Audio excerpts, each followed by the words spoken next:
নমস্কার বন্ধুরা, জ্যোৎস্নার রীতিকথায় আরেকটি নতুন পর্বে তোমাদের সকলকে স্বাগত জানাই। বন্ধুরা, আজকের পর্বে আমরা জানব যে সামনেই আসছে যে পুত্রদা একাদশী, সেই পুত্রদা একাদশীর শুভ সময়সূচি, পালন সময় এবং কেন এই একাদশীটি পালন করতে হয়, তার গুরুত্বটা কী, তা আজকের পর্বে আমরা জানব। যদি ভালো লাগে অবশ্যই শেয়ার করে দিও, লাইক করো, আর পাশে রাখা বেল আইকনটিকে অবশ্যই প্রেস করে রেখো, যাতে পরবর্তী ভিডিও নোটিফিকেশন তোমাদের কাছে সবার আগে চলে যেতে পারে। তাহলে চলো দেরি না করে শুরু করা যাক। পৌষ মাসের শুক্লপক্ষের একাদশীকে পৌষ পুত্রদা একাদশী বলা হয়। একাদশী তিথিতে ভগবান বিষ্ণুকে উৎসর্গ করা হয়। এটা বিশ্বাস করা হয় যে এই উপবাস পালন করলে সন্তানের জন্ম হয়, তাই এর আরেক নাম পৌষ পুত্রদা একাদশী।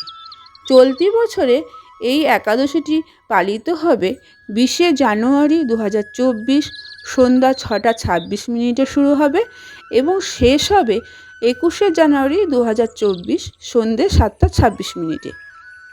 তাই 21শে জানুয়ারি 2024 রবিবার পৌষ পুত্রদা একাদশী উপবাস পালিত হবে।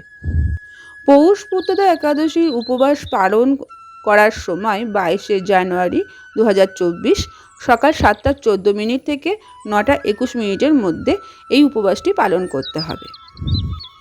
পৌষ পুত্রদা একাদশীতে আবার ব্রহ্মযোগ গঠিত হয়েছে।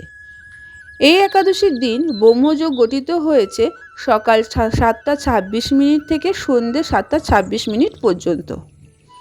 এই শুভ সময়ে দান করার বিশেষ তাৎপর্য রয়েছে। পৌষ পুত্রদা একাদশীর দিন যদি পুজো করে থাকেন তাহলে এই পদ্ধতিতে পুজো করবে। পৌষ পুত্রদা একাদশীর দিনে ভক্তি সহকারে ভগবান বিষ্ণু পুজো করার প্রথা রয়েছে। উপবাস পালনকারী ভক্তদের উপবাসের আগে অর্থাৎ দশমীর দিন সাত্ত্বিক খাদ্য গ্রহণ করতে হবে। একাদশীর দিন সকালে স্নান করে উপবাস ও ভগবানের ধ্যান করার প্রতিজ্ঞা নিতে হবে। তারপর গঙ্গাজল, তুলসী পাতা, তিল ও ফুল পঞ্চামৃত দিয়ে ভগবান নারায়ণের পুজো করতে হবে। এরপর আপনি একটি প্রদীপ দান করতে পারেন, সন্ধ্যায় ফল খেতে পারেন। উপবাসের পরের দিন দ্বাদশী তিথিতে উপবাস ভাঙতে হবে। যদি এই একাদশীটি সন্তান কামনায় পালন করে থাকেন তাহলে এই পদ্ধতিতে পুজো করবেন। একাদশী তিথিতে স্বামী স্ত্রী উভয়কেই যৌথভাবে ভগবান শ্রীকৃষ্ণের পুজো করতে হবে। তারপর সন্তান গোপালের মন্ত্র জপ করতে হবে। মন্ত্র জপের পর স্বামী স্ত্রীকে প্রসাদ গ্রহণ করতে হবে। গরিবদের তাদের ভক্তি অনুসারে দক্ষিণা দান করুন এবং তাদের খাওয়ান, তাহলে নিজেদের মনের ইচ্ছা মনস্কামনা পূরণ হবে। আজকের পর্বটি এখানে শেষ করলাম।